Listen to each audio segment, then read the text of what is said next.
Nah, bismillah. Assalamualaikum warahmatullahi wabarakatuh. Alhamdulillah alladzi bi ni'matihi tatimmus salihah. Wa ashhadu an la ilaha illallah wahdahu la syarika lah. Wa ashhadu anna Muhammadan abduhu wa rasuluh. Ya ayyuhalladzina amanu taqullaha haqqa tuqatih wa la tamutunna illa wa antum muslimun. Amma ba'du,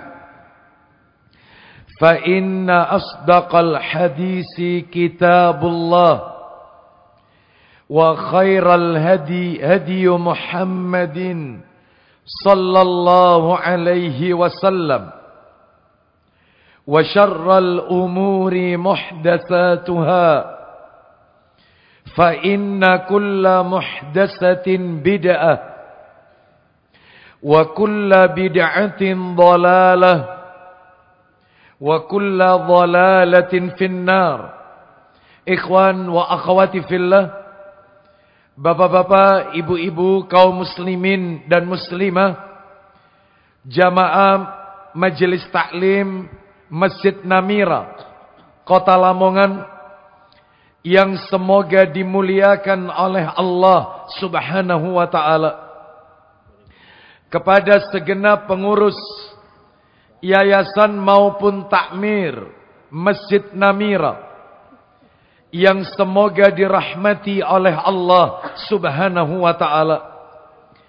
Wabil khusus kepada keluarga besar Al-Akh Bapak Haji Helmi Reza, semoga Allah Subhanahu wa ta'ala melimpahkan karunia rahmat dan barakah pada keluarga dan usaha beliau. Tidak ada kata yang patut kita ucapkan di malam hari ini, melainkan rasa syukur kita kepada Allah Tabaraka wa Ta'ala atas segala karunia nikmat-nikmatnya yang tentunya kita tidak akan pernah bisa, tidak akan pernah mampu menghitung-hitung nikmat-nikmat tersebut.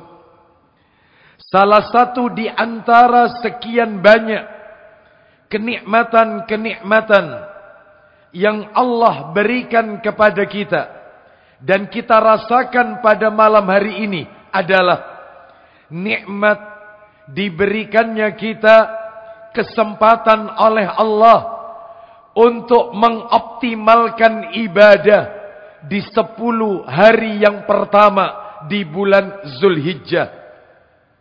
Ketahuilah Bapak Ibu sekalian, di dalam Al-Quranul Karim Allah Ta'ala berfirman, dan saya yakin Bapak Ibu pasti hafal dengan ayatnya. Allah berfirman di surat yang ke-89 Al-Fajr, di ayat yang pertama dan ayat yang kedua, Allah berfirman, wal fajr walayalin ashr, yang artinya demi fajar dan malam yang 10. Kata para alim ulama, yang dimaksud dengan demi malam yang 10, maka para ulama salaf mengatakan ada 3 waktu dari 10 hari yang utama. 3 waktu dari 10 hari yang utama. Yang pertama adalah 10 hari terakhir bulan Ramadan, karena di dalamnya ada Lailatul Qadar.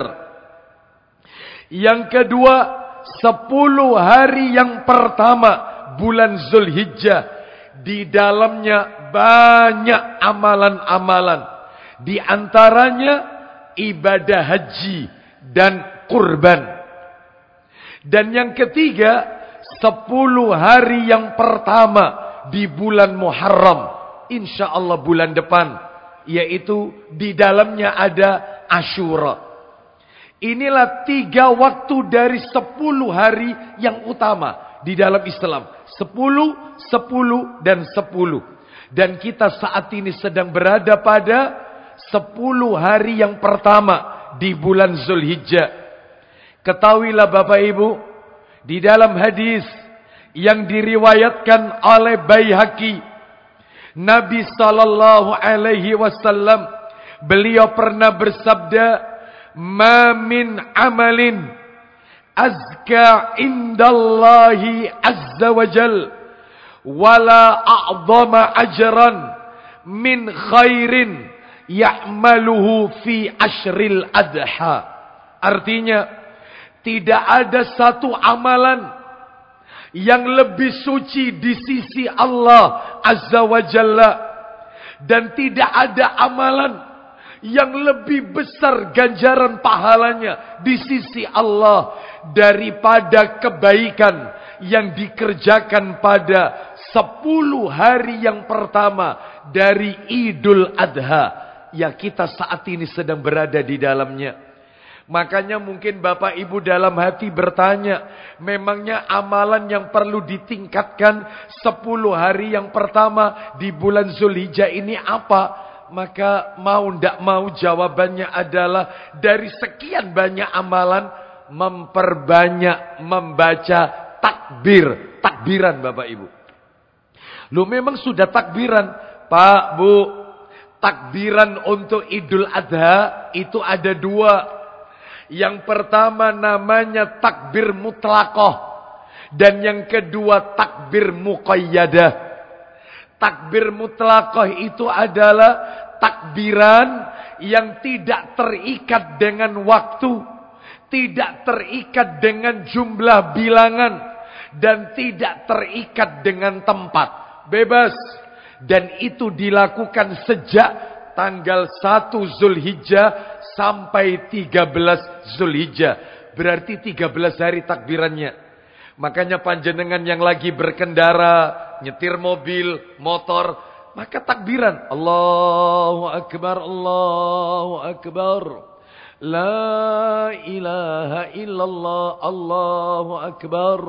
Allahu Akbar walillahil hamd. Terus itu, termasuk ibu-ibu lagi beraktivitas dalam rumah tangga, terus tanggal 1 sampai 13. Itu namanya takbir mutlaqah. Sedangkan yang kedua takbir muqayyadah, namanya saja muqayyad, terikat. Takbiran ini terikat dengan waktu, tempat, dan tentunya diajarkan oleh Nabi sallallahu alaihi wasallam. Kapan dimulainya? Sejak tanggal 9 Zulhijjah. 9 Zulhijjah. Lalu berakhirnya 13 Zulhijjah. Berarti jumlah harinya 5 hari. 9, 10, 11, 12, 13. Dan itu dilakukan setiap selesai sholat fardu. Lah itu namanya takbir muqayyadah. Jadi ketika kita mengucapkan salam, Assalamualaikum warahmatullah, Assalamualaikum warahmatullah, maka kata para alim ulama, zikir dulu sampai sebatas Allahumma antas salam wa minkas salam. Jadi setelah astaghfirullah, astaghfirullah, astaghfirullah, Allahumma antas salam wa minkas salam, tabarakta yadal jalali wal ikram, baru kemudian takbiran. Allahu akbar, Allahu akbar. La ilaha illallah, Allahu akbar, Allahu akbar, walillahil hamd. Itu terus itu. Setelah itu baru dilanjutkan zikirnya. La ilaha illallah wahdahu, dan seterusnya. Allahumma la mani alima a'taita wa la mu'tiya lima, dan seterusnya. Jadi dilakukan setiap selesai sholat. Mulai tanggal 9 sampai 13. Itu yang muqayyad. Mudah-mudahan kita bisa mengamalkan sunnah Nabi ini, yaitu takbiran mutlaqah dan muqayyadah. Dan mudah-mudahan amalan kita diterima oleh Allah dan diridhai oleh Allah Azza wa Jalla. Dan masih banyak lagi tentunya amalan-amalan yang disyariatkan di 10 hari pertama bulan Zulhijjah. Bapak Ibu sekalian, dan tentunya yang tidak kalah pentingnya adalah malam hari ini kita diberikan kesempatan oleh Allah untuk duduk sejenak, mendengarkan ayat-ayat Allah, mendengarkan sabda-sabda Nabi sallallahu alaihi wasallam melalui talabul ilmi, menuntut ilmu. Mudah-mudahan duduknya kita malam hari ini di salah satu rumah Allah dari sekian banyak rumah-rumah Allah yang ada di muka bumi ini tercatat sebagai pemberat timbangan amal kebajikan kita kelak di yaumil mizan. Bapak Ibu rahimani wa rahimakumullah. Malam hari ini seperti biasa kajian kita Selasa pekan ketiga. Materinya membahas kitab yang ditulis oleh Imam Az-Zahabi rahimahullah. Kitab yang berjudul Al-Kabair. Kitab yang di dalamnya berisi tentang dosa-dosa besar. Menurut catatan saya, bulan yang lalu, di bulan Mei, kita telah menuntaskan dosa besar yang nomor 5. Tentang tidak membayar zakat. Betul itu ya? Mudah-mudahan masih ingat. Bulan yang lalu, tidak membayar zakat. Maka hari ini urutan kitabnya. Kita urut aja yang nomor 6. Dosa besar ke-6. Apa itu? Uququl walidain. Durhaka kepada kedua orang tua. Sikap durhaka kepada kedua orang tua. Ayah dan ibu. Baik. Bapak Ibu, kaum muslimin dan muslimah. Rahimani wa rahimakumullah. Seperti biasa. Kajian kita selalu kita bagi menjadi 2 kan. Yang pertama dalil-dalil dulu. Setelah itu penjelasan-penjelasannya. Kita awali dulu dalilnya Bapak Ibu ya. Dalil yang menunjukkan durhaka kepada kedua orang tua termasuk dosa besar. Dalilnya Bapak Ibu banyak. Banyak. Lebih dari 10. Mengingat waktu kita terbatas. Saya pun tadi datangnya juga sedikit terlambat. Mohon maaf. Karena di luar bayangan kami tentang kondisi jalan yang begitu kredit. Maka saya bacakan beberapa saja. Mudah-mudahan beberapa dalil ini mewakili dari sekian banyak dalil yang ada. Sebenarnya lebih dari 10 ini. Kita bacakan beberapa saja. Yang pertama, dalil pertama. Mungkin nanti bisa dibantu Ustadz. Dalil yang pertama adalah firman Allah Ta'ala. Di dalam Al-Quran. Suratnya surat yang ke-17. Surat Al-Isra. Ya. Ayatnya Bapak Ibu. Ayat yang ke-23. Saya yakin ayat ini familiar di telinga kita. Bahkan sebagian kita insya Allah sudah pada hafal. Itu ya. Al-Isra ayat 23. Allah Ta'ala berfirman. Surat yang ke-17 ayat 23. وَقَضَى رَبُّكَ أَلَّا تَعْبُدُوا إِلَّا إِيَّاهُ وَبِالْوَالِدَيْنِ إِحْسَانًا إِمَّا يَبْلُغَنَّ عِندَكَ الْكِبَرَ أَحَدُهُمَا أَوْ كِلَاهُمَا فَلَا تَقُل لَّهُمَا أُفٍّ وَلَا تَنْهَرْهُمَا وَقُل لَّهُمَا قَوْلًا كَرِيمًا. Baik, kita dengarkan terjemahnya, silakan.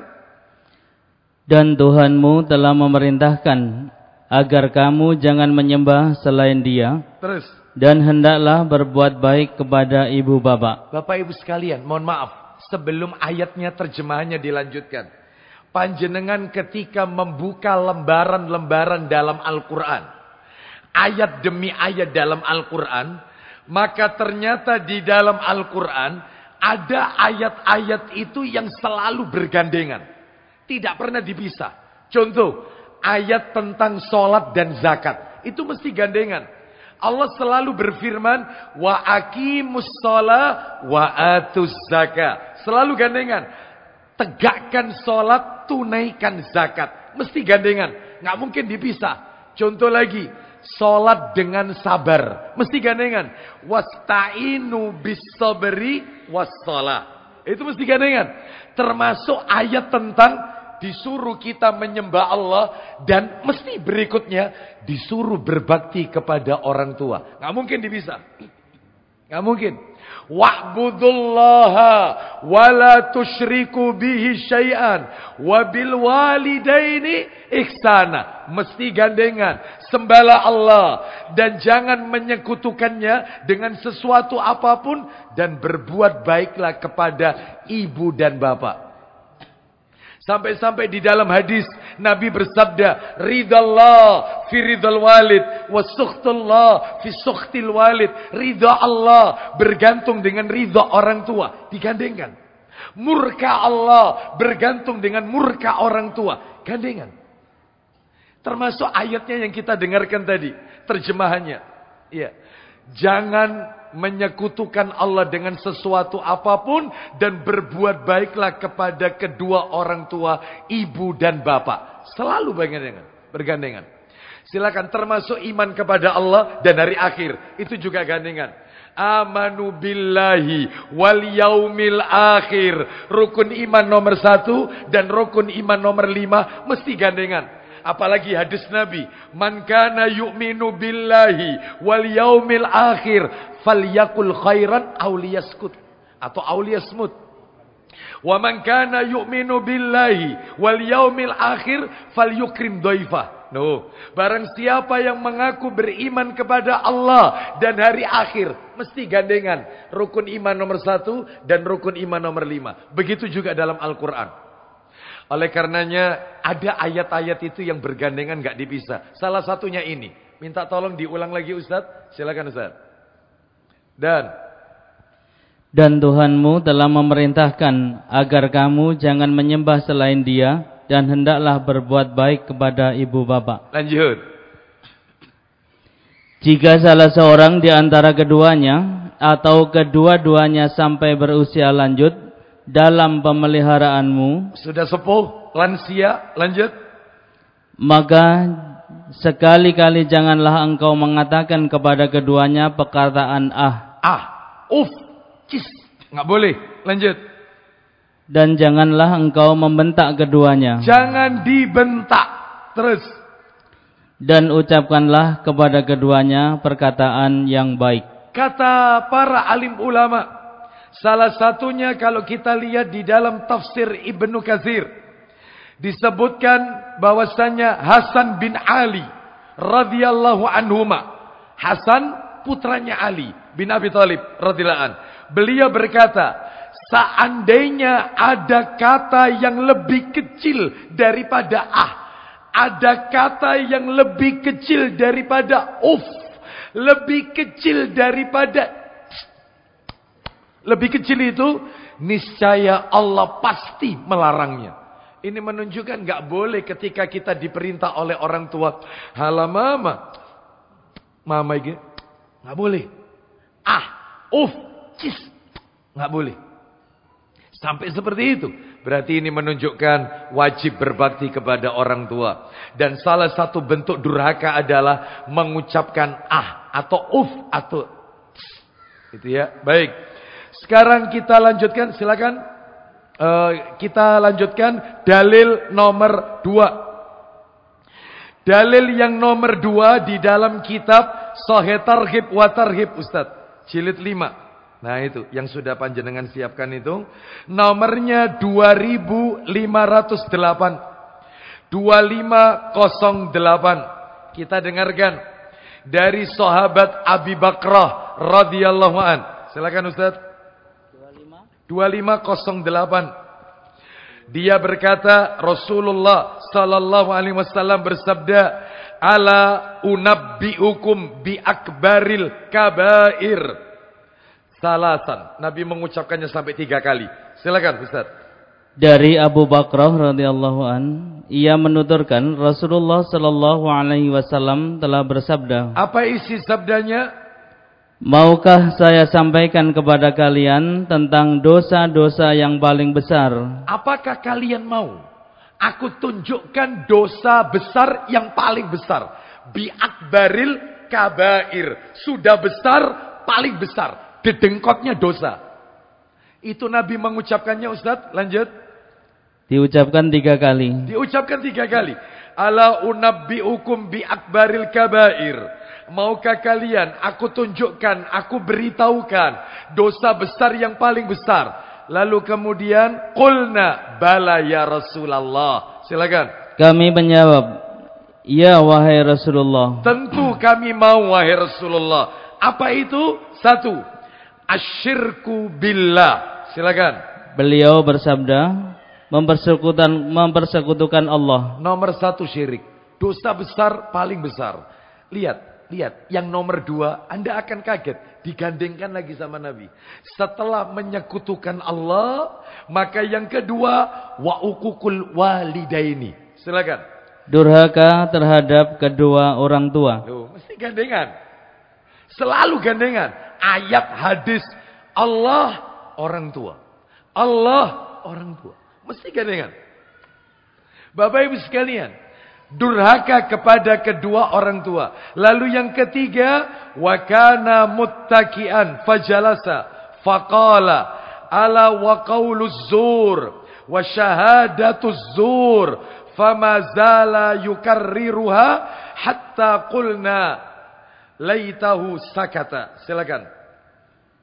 Pada saat itu beliau bersandar lalu duduk dan bersabda. Untuk menjelaskan dosa yang nomor 3 ini, awalnya Nabi itu ketika menjelaskan syirik dan durhaka kepada orang tua, Nabi duduknya bersandar.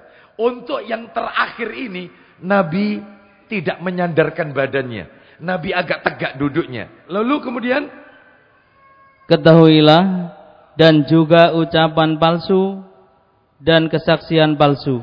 Orang yang suka memberikan kesaksian palsu, itu dosa besar, paling besar. Beliau terus mengulang-ulanginya hingga kami mengatakan mudah-mudahan saja beliau diam. Ya, mudah-mudahan saja beliau berhenti. Terus diulang-ulang. Pertama syirik, kedua durhaka, 3 saksi palsu. Syirik, durhaka, terus diulang-ulang. Sampai kata para sahabat, mudah-mudahan beliau diam. Ini dosa besar yang paling besar. Berarti kalau gitu durhaka kepada orang tua sudah masuk materi kita. Dosa besar. Nanti saya tunjukkan contoh-contohnya. Anak-anak durhaka kepada orang tua. Bapak Ibu sekalian, rahimani wa rahimakumullah. Sebab yang namanya fenomena munculnya anak-anak yang durhaka kepada orang tua. Zaman sekarang ini luar biasa. Mulai dari anak melawan orang tuanya. Dan ini sudah dianggap sesuatu yang lumrah. Orang tua dihina. Orang tua dicaci maki. Orang tuanya dighibah. Dibicarakan aibnya. Tidak disapa. Dipaksa untuk menuruti kemauannya. Ya, bahkan sampai diusir. Bayangkan, bahkan pernah terjadi sempat viral waktu itu di layar kaca kita, seorang anak yang tega memeja hijaukan orang tuanya, dituntut di meja hijau pengadilan. Ya, dia lupa kalau yang menyusui dia adalah orang tua tersebut. Dia lupa kalau dia keluar dari rahim orang tua tersebut. Masalahnya sepele, hanya masalah warisan, masalah yang sifatnya duniawi. Bahkan ada juga berita yang bikin kita mengelus dada, seorang anak yang tega membunuh orang tuanya lantaran tidak diberi uang jajan. Rumahnya dibakar dan seorang tuanya gara-gara tidak diberi uang saku. Itu ada di layar kaca kita. Maka fenomena seperti ini banyak terjadi. Makanya Nabi SAW sudah menjelaskan 14 abad yang silam. Nabi menjelaskan tentang tanda-tanda kecil kiamat. Salah satunya adalah budak wanita melahirkan majikan. Budak wanita melahirkan majikan. Katanya ulama, yang dimaksud dengan budak wanita melahirkan majikan, maknanya ada 2. Makna yang pertama, munculnya banyak peperangan. Sehingga wanita ditawan, diperbudak, lalu dizinai. Disetubui sampai hamil, lalu melahirkan anak, maka statusnya anak tidak ikut ibunya. Status anak ikut majikan. Ini yang dimaksud budak wanita melahirkan majikan. Banyaknya peperangan lalu wanita diperbudak. Nah, tetapi saya pribadi lebih condong kepada makna yang nomor 2. Yang dimaksud dengan budak wanita melahirkan majikan adalah munculnya anak-anak yang memposisikan dirinya sebagai tuan. Sedangkan orang tuanya diperbudak. Seperti itu. Banyak yang kayak gini Ustaz. Banyak. Contohnya banyak. Iya. Dia kerja. Istrinya kerja. Anaknya disuruh ngomongkan yaitu orang tuanya. Iya. Saya sering melihat ada ibu-ibu itu sambil gendong anak kecil gitu ya. Atau ditaruh di apa itu? Stroll itu ya. Nah itu. Di jalan, bawa jalan-jalan saya tanya. Cucunya Bu? Iya Pak Ustadz, cucu saya. Oh Masya Allah. Loh kemana putranya atau putrinya? Anak saya kerja, mantu saya juga kerja. Dalam hati saya, jadi pembantu. Jadi pembantu. Orang tua bukan waktunya ngurusi kayak begini. Orang tua itu waktunya duduk manis, zikir, ibadah. Bukan mengurusi, bersihkan popoknya, gantikan pampersnya. Bukan. Ojo diriwui kayak gini. Orang tua itu. Dia itu waktunya duduk manis. Menikmati masa tuanya. Dengan ibadah, dengan tenang. Bukan kayak begini. Ya ini munculnya anak-anak yang memposisikan dirinya sebagai tuan. Mentang-mentang sing belanjani ibu dia. Nah, itu. Banyak enggak model kayak begini? Enggak ada di sini ya? Enggak ada. Oleh karena itu hati-hati. Makanya nanti kita lihat contoh-contohnya. Sekarang dalil yang nomor 3 Bapak Ibu. Dalil yang nomor 3 masih di kitab yang sama. Sahih Targhib wa Tarhib. Nomornya 2513. Lah ini tidak kalah horornya ini. 2513. Kita baca. An Abi Umamah radhiyallahu an. Qala Rasulullah sallallahu alaihi wasallam. Salasatun la yaqbalullahu azza wa jal minhum sarfan wala adlan. Akun wa mannan wa mukadzibun biqadar. Silakan. Dari Abu Umamah radhiyallahu an, ia menuturkan Rasulullah sallallahu alaihi wasallam bersabda. Apa isi sabdanya? Ada 3 golongan manusia yang mana 3 orang yang mana Allah tidak menerima amalan yang fardu dan yang sunnah dari mereka. Na'udzubillah min dzalik.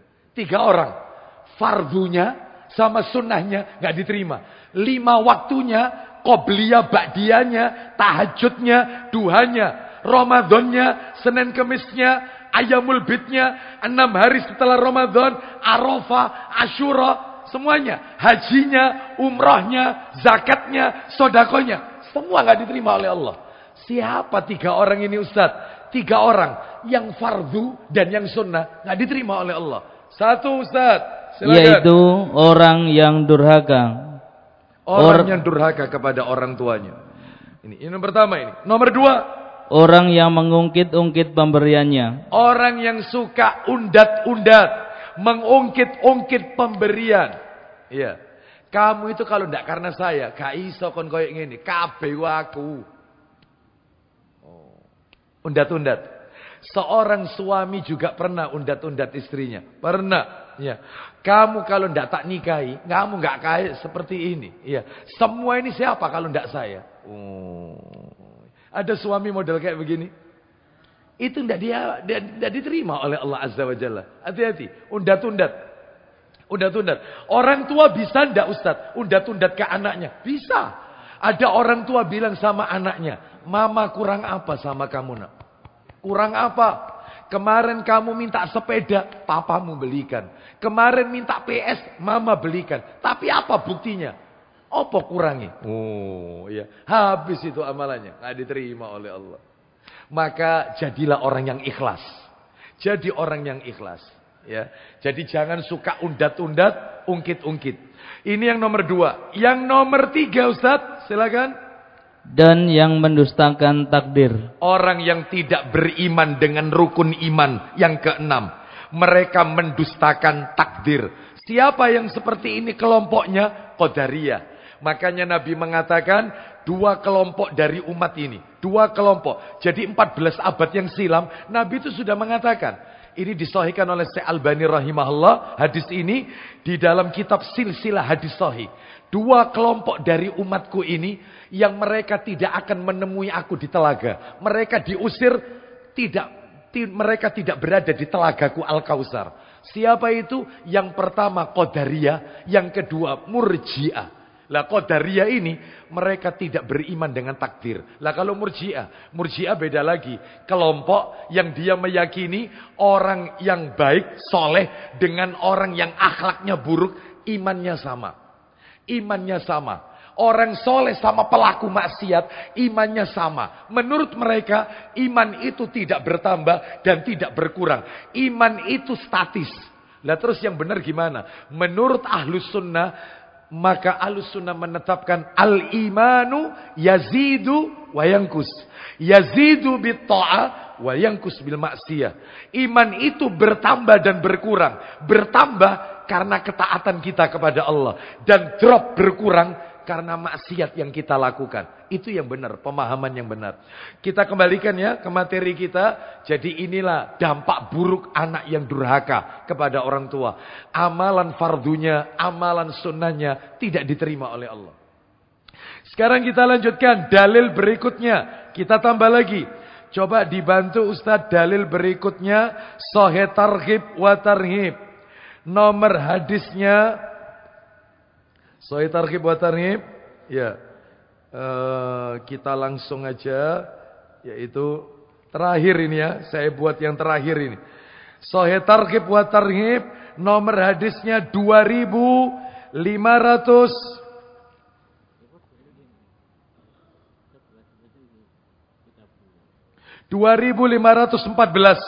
Satu nomor berikutnya. 2514 dari Abdullah bin Amr bin Al-As radhiyallahu anhuma. Silakan Ustaz.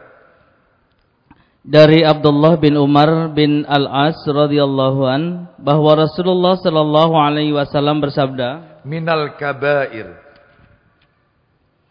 termasuk dosa besar adalah cacian seseorang terhadap kedua orang tuanya. Termasuk dosa besar anak yang mencaci maki ibu bapaknya. Para sahabat bertanya, mana mungkin anak itu mencaci maki orang tuanya, wahai Rasulullah? Apa ada anak tega mencaci maki orang tuanya? Sekarang kita dengarkan pertanyaan mereka. Silakan Ustaz. Mereka berkata, wahai Rasulullah, ya Rasulullah, apakah mungkin terjadi seseorang mencaci kedua orang tuanya? Lihat jawabannya Nabi. Apa kata beliau sallallahu alaihi wasallam? Beliau bersabda, ia mencaci maki ayah orang lain. Dia mencaci maki bapak orang lain. Dan ternyata orang itu, lanjut. Lalu orang itu mencaci maki ayahnya. Sama saja. Terus kemudian. Dan ia mencaci maki ibunya. Terus. Lalu orang itu mencaci maki ibunya. Kadang-kadang kalau guyon, hati-hati. Dia mencaci maki. Bapakmu itu memangnya iku biyen anu ya. Ndak terima orang ini. Masih bapakmu yang ngono. Sama. Ya. Itu. Ibumu itu biyen wis. Ndak terima dia. Dia mengolok-olok ibunya. Ibumu biyen yang ngono. Nah, sama dengan dia mencaci maki ibu bapaknya. Jangan hati-hati. Ini dosa besar, Bapak Ibu sekalian. Hati-hati. Ya. Kita lanjutkan sekarang penjelasannya. Ya. Penjelasannya Bapak Ibu sekalian, di antara yang bisa kami sampaikan adalah yang pertama penjelasannya ini. Uququl walidain, durhaka kepada orang tua termasuk dosa besar. Jelas, dalilnya tidak perlu kita bacakan lagi. Ini nomor 1 penjelasannya. Yang nomor 2, saya akan tunjukkan fenomena contoh-contoh uququl walidain. bentuk-bentuk anak itu masuk kategori durhaka kepada kedua orang tua. Ternyata para alim ulama itu memberikan contoh lebih dari 20 Bapak Ibu. Jadi mohon maaf ya, kami sebutkan beberapa saja ya, mudah-mudahan mewakili itu ya. Jadi kalau ada di masyarakat kita, ada seorang anak melakukan salah satu dari 20 itu, maka dia termasuk anak yang durhaka. Anak durhaka. Dan melakukan dosa besar. Apa itu Ustaz? Satu. Yang pertama ini. Contoh-contoh anak itu masuk kategori durhaka sama orang tua. Jadi supaya enak kalau dikasih contoh begini. Yang pertama, suka menyusahkan orang tua dengan perkataan dan perbuatan. Suka menyusahkan orang tua. Contohnya, tidak mau mengerjakan sholat. Nak, sholat nak. Ya, sholat. Halah bu. Ya. Seta. Ini. Ya. Terus menolak seruan orang tua mengajak kebaikan. Nak, ibu gak sekolah nak. Ibu itu orang pinter. Tetapi kalau kamu mau mendengarkan mama, dengarkan ibu. Yang kamu lakukan itu ndak boleh nak. Ndak boleh. Ibu ropo bu. Nah ini satu. Masuk durhaka ini. Durhaka ini. Nomor satu. Nomor dua. Yang nomor dua. Bapak ibu sekalian. Yang nomor dua adalah suka bermuka masam di hadapan orang tua. Jadi kalau ketemu orang tua itu wajahnya itu tidak wajah ceria. Tetapi bermuka masam. Termasuk kata-katanya. Jadi kalau dia sama teman-temannya ini. Guyon. Kakak. Ya apa rek? Ya apa? Acara ya apa? Ibunya telepon. Kering. Ya. Ya apa bu? Ya. Allah. Banyak nggak ya model kayak gini? Kalau sama temannya dia bermuka manis. Begitu yang telepon ibunya. Ono apa sih bu? Iya ya bu. Masya Allah. Durhaka. Yang berikutnya contoh yang lain. Tidak suka menemani orang tua saat dibutuhkan. Nggak seneng menemani orang tua. Ada orang tuanya bilang, nak, konek duwe rezeki nak, ibu umroh nona. Ya. Mudah-mudahan kon dikek rezeki. Ya. Usahamu lancar, umroh no ibu nak nek duwe rezeki. Apa katanya? Oh banyak alasannya. Bu ngene iki Bu, semenjak dicekel Muhammad bin Salman, MBS iki ruwet umroh iki Bu. Syaratnya ngene. Intinya ndak. Tapi begitu istrinya yang minta, "Bang, ini kan liburan anak sekolah bang. Ayo kita healing bang." Kemana? Di sana Singapura. Ayo. Saknyet. Jadi kalau sama istrinya kudu. Tapi sama ibunya pelit bakhil. Durhaka ini. Durhaka. Padahal orang tua itu kalau sambatan. Nak, si gile ibu ini cekot-cekot nak ini. Itu kalau anaknya ngerti. Ayo bu. Melok aku. Lo kemana? Istilah takjak. Jalan-jalan. Apa kesukaannya dia, makanannya, atau dia senengnya apa? Lihat nanti setelah bepergian keliling, pulang. Ya Allah nak, warasi gile ibu nak. Alhamdulillah. Orang tua itu tidak minta apa-apa. Cuman anaknya tidak ngerti. Ya, istrinya tok dimuliakan. Begitu orang tuanya, terutama anak laki-laki ya, bakti bapak-bapak ini, termasuk saya, bapak-bapak, sama orang tua kita, itu abadi. Tidak putus. Sedangkan ibu-ibu ini baktinya sama bapak ibunya, itu selesai di meja nikah. Ketika laki-laki suaminya, calon suaminya, mengucapkan qabiltu nikahaha wa tazwijaha bil mahril madhkur. Saya terima nikahnya Fulana binti Fulan. Selesai. Dia wajib abadi. Tidak putus sama suami. Surganya istri, bakti sama suami. Surga bapak-bapak, bakti sama orang tua. Abadi. Lah kok lebih memuliakan istri ketimbang orang tua? Ayo. Ya apa ini diterus nota? Terus ini. Terus ya. Baik. Kita lanjut. Contoh yang lain. Suka membodoh-bodohi orang tua. Contohnya, contoh ini testimoni. Saya datang ke rumah seseorang. Masya Allah orang ini. Lalu kemudian duduk, ngobrol. Lalu orang tua ini jamaah saya ya. Dia tanya, nomornya Pak Ustadz ini berapa? Iya, tolong tak catatnya. Oh iya, nomor saya. Sebentar. Dipanggil anaknya. Nak, sini nak. Tolong nomornya Abu Aslam ini masukkan di HP-nya Abi. Saya ini Ustadz mata rodok gak ketok Ustadz. Terus HP sekarang canggih-canggih. Jadi saya tidak bisa. Makanya minta tolong anak ini. Apa kata anaknya? Saya dengar langsung. Apa kata anaknya? Abi ki gaptek. Gaptek.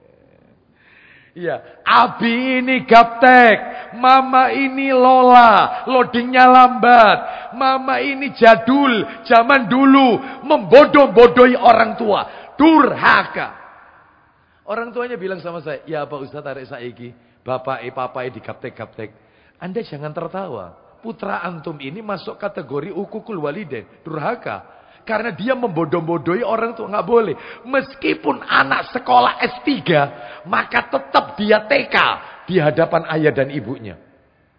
Nek bapak duwe usul loh, nak ya bapak kak sekolah cuman, oh iya Pak. Iya Pak. Insya Allah Pak ya. Insya Allah. Iya Pak.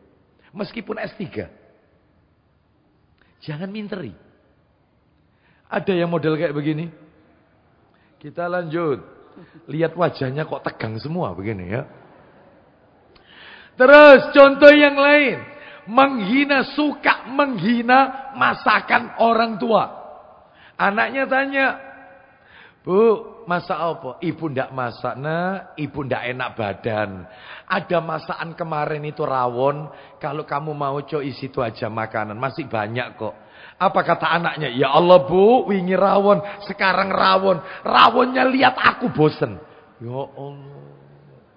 Saya mau tanya, rawon itu kalau tambah nginep, tambah enak apa enggak? Oh, memang dia bisa masak soalnya. Bisanya nyacat. Nah itu. Apa Bu, iki Bu, tempe iki Bu, tahu ini Bu. Ya Allah Bu, kena angin ke kanan, miring ke kanan. Kena angin ke kiri, miring ke kiri. Jangan menghina masakan orang tua. Ya apa nak, masakane ibu enak tak? Masya Allah. Tangani ibu number one. Sak Lamongan gak ono kecuali itu.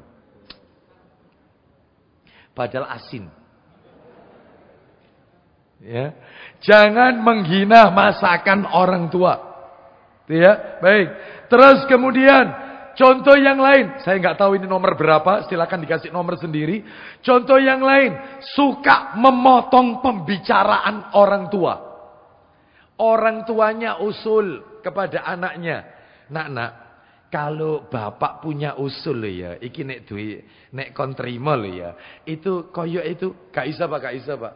Ya, cara berpikir bapak iki zaman biyen, Pak. Arek nom saiki itu pikirannya orang belum selesai ngomong langsung dipotong, gak iso. Ada anak model kayak gini. Suka memotong pembicaraan orang tua. Ini. Contoh yang lain. Ya, contoh yang lain. Ya. Suka mencela orang tuanya di hadapan orang lain. Suka menghibah atau membicarakan aib atau mungkin kekurangan orang tua kita di depan orang lain. Oh, banyak kayak gini. Seorang anak sama orang tuanya jalan dituntun orang tuanya. Iya, terus datang temannya. Assalamualaikum, waalaikumsalam. Oh iya Pak, gitu. Iya. Lu siapa ini? Ini bapak saya. Iya, bapak saya ini sudah sakit 3 bulan. Iya, terus ya mulai pikun-pikun gitu. Dipikun-pikun bapak. Nggak boleh. Bukan anak yang berbakti. Jangan merendahkan orang tua. Terus kemudian diantaranya adalah mencemarkan nama baik orang tua. Mencemarkan. Ini bentuk durhaka ini. Anaknya utang sana, utang sini. Yang nutupi mesti orang tuanya. Tutup sana, utang sana. Ya Allah nak, wis pokoknya ibu isi nek ngene terus nak. Yang nutupi ibunya. Nutupi utang anaknya. Ya. Namanya orang tua pasti bela anaknya. Itulah orang tua. Itu. Tetapi anaknya tidak paham. Nah itu ya. Jadi suka mencemarkan nama baik orang tuanya, melakukan perbuatan jahat, mencuri, berzina, naudzubillah min dzalik. Sehingga nama baik orang tua kebawa-bawa. Nah, itu ya. Baik. Terus di antaranya yang lain adalah selalu orang tua dijadikan alasan atas uzurnya. Oh, banyak anak kecil zaman sekarang seperti ini. Banyak sekali seperti ini. Saya dulu, mohon maaf Bapak Ibu, cerita sedikit, tidak ada maksud lain. Saya dulu sempat mengajar di 4 sekolah negeri. Ya, di SDN Gilang, SDN Trosobo, dekat Perumahan Pejayaan Nugra, itu termasuk di SDN Keramat Jegu. Semuanya wilayah Sidoarjo ini Bapak Ibu. Saya mengajar waktu itu. Lah itu kalau ada murid saya kalau telat, ya, bahkan ada SMP juga waktu itu. Kalau ketika murid itu telat, saya tanya, kenapa kamu kok telat? Selalu yang dijadikan alasan orang tua. Iya tadi itu waktu mau berangkat itu, Pak, saya itu disuruh orang tua. Saya suruh bantu orang tua. Orang tua saya lagi sakit, macam-macam. Intinya orang tua. Betul ini, saya telepon orang tuanya. Betul ibu tadi menyuruh anaknya ini. Betul ibu dalam kondisi sakit. Bapak sakit. Sehingga anaknya diminta untuk merawat dulu. Makanya tadi berangkat sekolah telat. Ya Allah Pak Ustadz. Tidak. Anda itu bangunnya kesiangan. Loh coba. Selalu orang tua itu dijadikan alasan. Itu anak durhaka. Ya langsung tak sidang. Tak panggilkan guru BP. Wis urusan arek-arek gitu ya. Ya. Itu tolong ini. Kok sudah masih kecil sudah durhaka sama orang tua. Nah itu nggak boleh.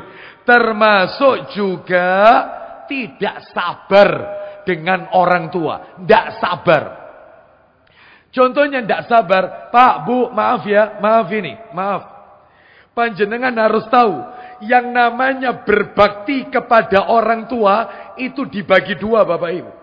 Anak itu disebut birrul walidain, panjenengan ini termasuk saya disebut anak bakti sama orang tua itu ada 2. Yang pertama ketika orang tua masih hidup, yang ketiga ketika orang tua telah wafat. Kalau orang tua masih hidup caranya 3. Tidak lebih dari 3. Jadi cara bakti kita sama orang tua kita kalau masih hidup itu cuma 3. 1, bahagiakan dia, jangan buat nangis. Jangan. Senengkan hatinya, senengkan terus. Yang kedua, jangan sakiti hatinya dengan kata-kata. Jangan. Itu nomor 2 itu. Yang ketiga, sabar. Sabar atas gangguannya dan sabar ketika dia sakit. Sebab maaf ini Bapak Ibu, sebab maaf. Ada anak itu yang merasa dia bantu jutaan rupiah ketika orang tuanya sakit. Bahkan ketika sakit dipilihkan rumah sakit nomor 1. Tetapi kadang dia tidak sabar sama orang tuanya. Loh kok tidak sabar? Maklum Pak, maklum. Panjenengan lihat orang tua itu semakin usianya bertambah semakin balik kayak anak kecil. Apa kata orang tuanya sama anaknya yang suka bantu ini? Nah, adikmu itu loh, Masya Allah, ibu seneng ambil adikmu. Gak terima dia. Sopo sih ngobati ibu nek aku? Aku nek ngobati ibu gak kaleng-kaleng. Iya. Kok ibu belani adikku daripada? Oh berarti gak sabar. Banyak ndak anak model kayak gini. Ndak sabar. Ndak sabar bersihkan kotorannya orang tua. Jijik. Ndak sabar. Sampai dia tega mengatakan, ya Allah nek wis wayahe mati jubuken ya Allah, wis gak kuat aku, gak kuat. Gak sabar berarti. Ya. Gak kuat ya Allah, apalagi orang tuanya cerewet. Iya. Dikasih, Pak minta apa? Bapak kok kepingin kopi? Iya. Kok kepingin kopi? Iya. Sehingga apa Pak kopi ini? Yes, ojo panas-panas, kasih anget. Lah kok anget iki kopi ini? Duh. Sudah, dikasih lagi yang agak panas. Kepanasan nih kopi ini. Iya, dikasih yang dingin. Ya ngarano wetengku sebaik ini kopi kayak gini. Rewel. Sabar. Bisa sabar ya? Bisa ya? Ya. Kadang-kadang berdoa di sampingnya orang. Ya Allah, nek memang mau kau ambil-ambilan ya Allah. Allah, tidak sabar. Harus sabar. Apalagi orang tuanya suka berbuat dosa. Pelaku syirik. Suka kelenik-kelenik. Sedangkan kita sudah taklim di Masjid Namira. Mendatangkan sekian banyak ustadz yang memiliki disiplin ilmu. Diajarkan tauhid. Harus sabar. Maaf Bapak Ibu. Panjenengan kalau mendakwai orang lain, Anda bisa marah. Anda bisa membentak. Anda bisa nada tinggi. Tapi sama orang tua, gak bisa dibentak. Gak bisa nada tinggi. Orang tua, sabar. Sampai ada orang tua ini mengatakan, Bapak gak seneng kon iki jenggotan, gak seneng. Gak cocok. Kayak teroris. Apalagi celonomu si kabeh cingkrang ngaji dondi kon iki gitu. Sabar. Ya, rokokan. Ya, terus kemudian suka begadang. Ya, suka melakukan perbuatan-perbuatan yang diharamkan. Harus sabar. Jadi inilah sikap bakti kalau orang tua masih hidup. Kalau orang tua sudah wafat, bagaimana Ustaz? Banyak bentuk bakti anak kepada orang tua ketika orang tuanya telah wafat. Banyak. Satu, menunaikan nadarnya. Mungkin dia masih hidup pernah nadar. Bapak nek nanti ibu nek waras nak kepingin ngasih anak yatim. Maka ketika qadarullah wafat, tidak sempat sembuh, maka tolong berikan yaitu kepada anak yatim. Nadarnya dijalankan. Atau wasiatnya orang tua, jalankan. Yang ketiga, nutup utangnya orang tua. Sebab Nabi sallallahu alaihi wasallam pernah bersabda dalam riwayat yang sahih, ruhnya mukmin itu terkatung-katung karena utangnya. Sampai utangnya ditutup, meskipun mati syahid, tetap tidak bisa masuk surga. Ruhnya terkatung-katung. Bahkan mayit itu kulitnya panas dalam kubur karena utangnya. Makanya sebagai seorang anak, jangan ribut warisan dulu. Tolong dilihat utangnya orang tua berapa. Tutup. Meskipun warisan habis untuk nutupi utang orang tua. Ini nomor 3, nutup utangnya. Nomor 4, dihajikan. Kalau anaknya mampu dan anaknya sudah pernah berangkat haji, hajikan. Badali. Apalagi orang tua sempat pesan. Bapak kok kepingin daftar nona? Bapak belum sempat keburu meninggal. Tolong hajikan. Atau umrohkan. Nomor 5, diumrohkan. Yang nomor 6, kalau sodako atas namakan orang tua. Ya Allah, aku bersodako. Ya, di jalanmu. Aku atas namakan untuk kedua orang tuaku. Dapat. Yang ke-7, kalau kurban. Nanti Idul Adha, menyembelih seekor kambing. Maka niatkan untuk orang tua kita juga yang telah wafat. Tapi jangan khusus yang telah wafat. Nggak boleh. Harus menyertakan orang yang masih hidup. Contohnya. Ya Allah, kurban ini adalah kurbanku. Terus kemudian istri-istriku. Misalnya ini. Misalnya. Nggak usah dibahas ini ya. Kita lanjut aja ya. Itu. Ya Allah, ini kurbanku. Kurban istri-istriku. Misalnya ya. Kurban anak-anakku dan kurban orang tuaku. Yang masih hidup maupun yang telah wafat. Boleh. Yang tidak boleh itu. Ya Allah, ini kurban untuk orang tuaku yang telah wafat. Haram. Nggak boleh. Untuk orang yang telah mati saja. Harus menyertakan yang masih hidup. Memangnya 1 ekor kambing. Niatnya boleh banyak orang Ustaz. Boleh. Boleh. Jadi kongsi dalam kepemilikan itu berbeda dengan kongsi dalam pahala. Kalau kongsi dalam kepemilikan 1 ekor kambing, ya 1 orang tidak boleh urunan kalau kambing. Kalau sapi urunan 7 orang, onta juga urunan 7 orang. Kan gitu. Sedangkan kalau pahala boleh banyak orang. Ini kurbannya fulan, kakekku, mertuaku, semuanya disebut. Dapat semuanya itu. Dapat. Jadi itu termasuk juga diantaranya sikap anak menjalin hubungan baik dengan keluarganya orang tua. Jangan kepaten obor.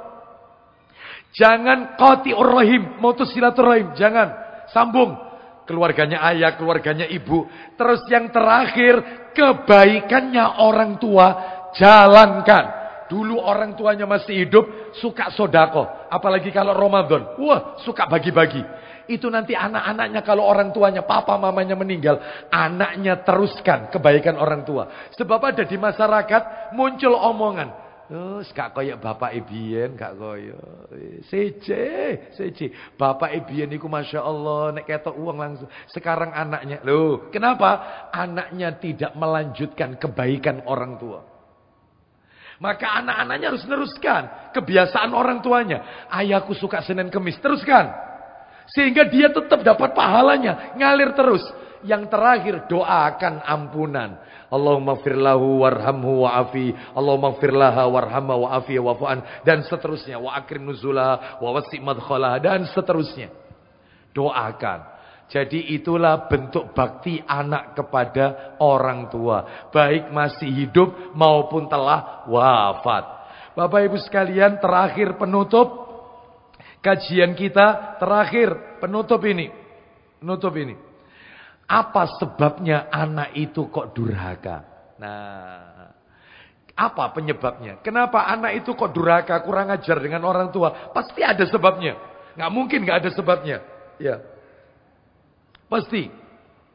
Bapak Ibu sekalian, ternyata penyebabnya diantaranya yang disebutkan oleh para alim ulama berdasarkan hadis yang sahih. Saya bacakan satu persatu aja ya, mengingat waktunya. Nomor 1, orang tua yang tidak berbuat adil kepada anak-anaknya. Suka beda-bedakan.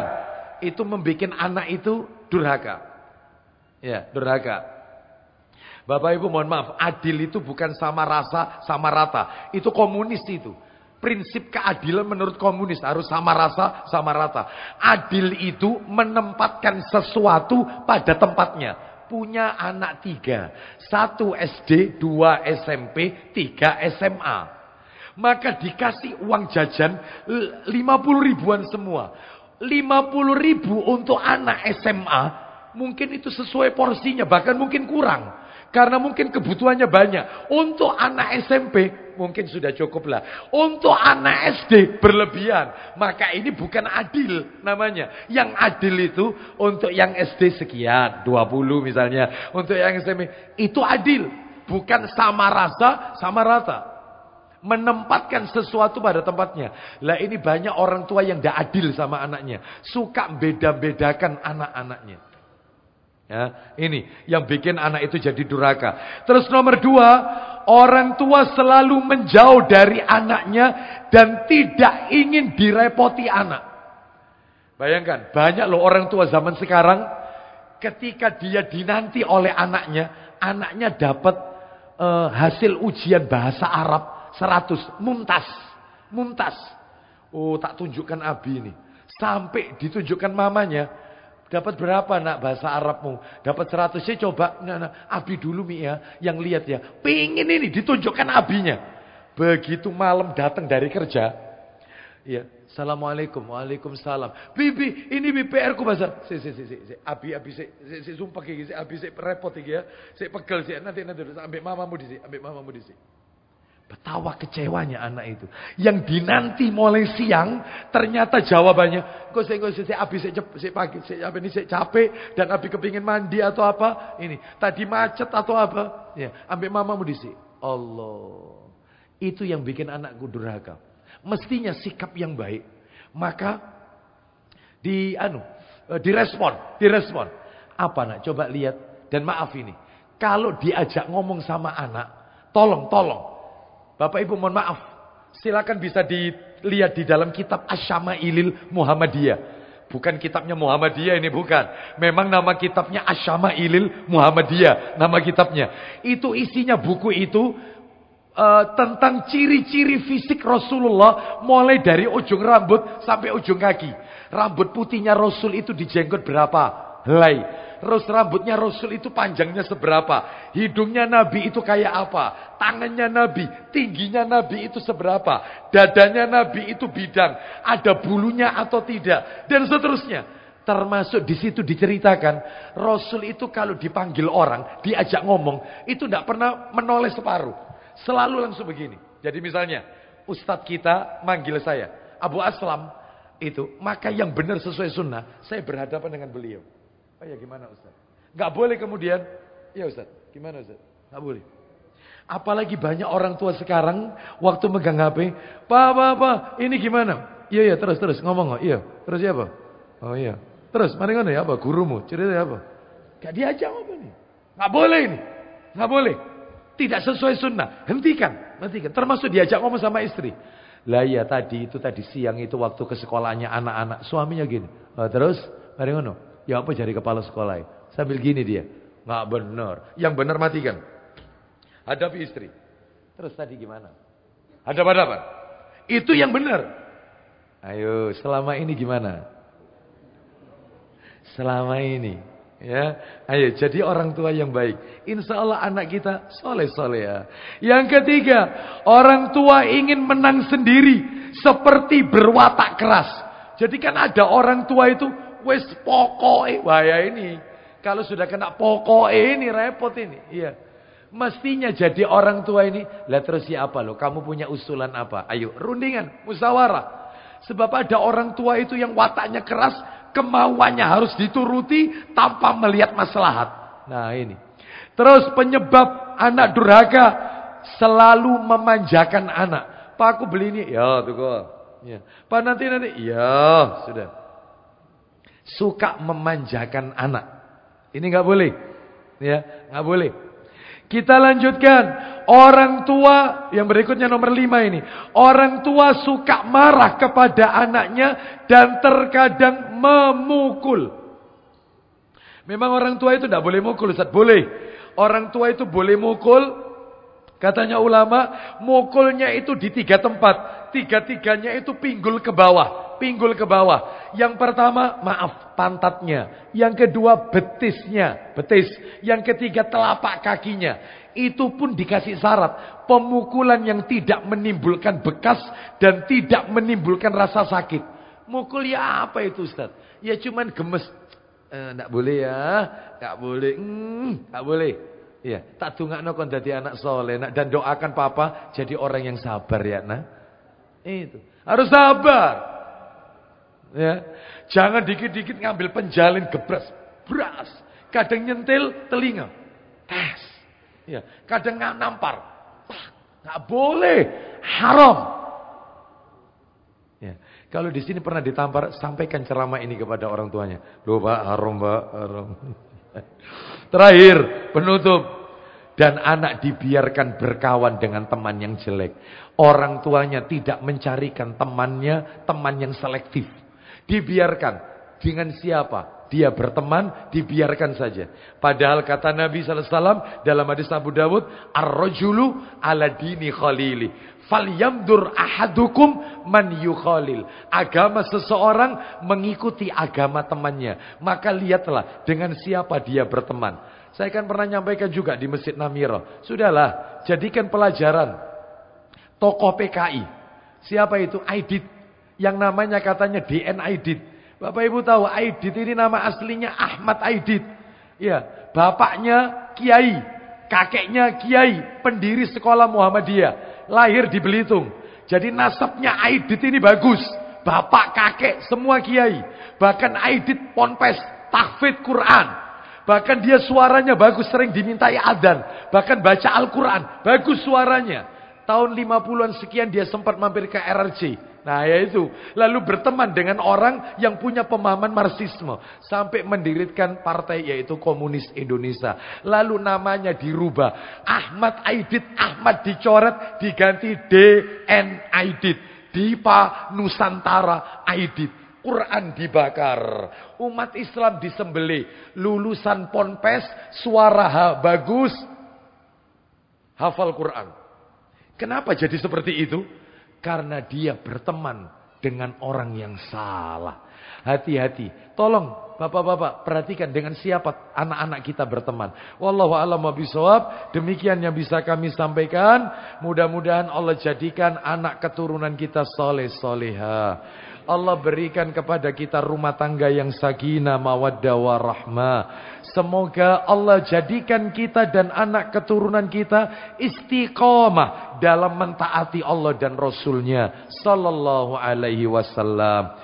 Demikian kita akhiri materi ini tuntas, berarti bulan berikutnya jika kita ditakdirkan ketemu lagi, kita masuk dosa besar nomor 7. InsyaAllah. Kita tutup. Wassallallahu ala nabiyyina wa ala alihi washabihi wasallam.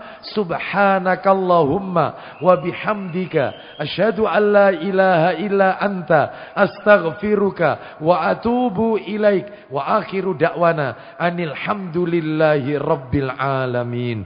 Assalamualaikum warahmatullahi wabarakatuh.